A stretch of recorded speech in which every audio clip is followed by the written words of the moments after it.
खरं तर भारतीय जनता पक्षाची एक कार्यपद्धतीचा तो भाग आहे. अनेक कामं त्यांची महत्त्वाचं जे साखर कारखाना आहे याच्यावरती खूप अडचणी निर्माण केल्या गेल्या.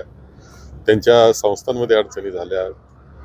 कार्यकर्त्यांना त्रास सुरू झाला आणि शेवटी अ, अ, संग्राम थोपटे हे भाजपमध्ये गेलेले दिसत आहेत.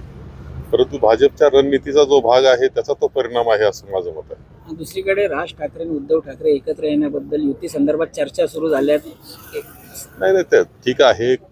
खूप मोठा वारसा त्यांना आहे. पुरोगामी विचाराचा वारसा सुद्धा त्यांना आहे. त्या वारसा पुढे नेण्याचं काम ते एकत्र आले तर जास्त समर्थपणे होईल. मात्र राज ठाकरे जर उद्धव ठाकरेंबरोबर गेले तर महाविकास आघाडीवर त्याचा काय परिणाम होईल? नाही तसा परिणाम होणार नाही. शेवटी जे जाणार आहे ते लोकशाही वाचवण्याकरताच जाणार असं आम्ही समजतो. एकत्र येणार ते लोकशाही वाचवण्याकरताच एकत्र येणार आहेत असं मी या निमित्तानं मानतोय.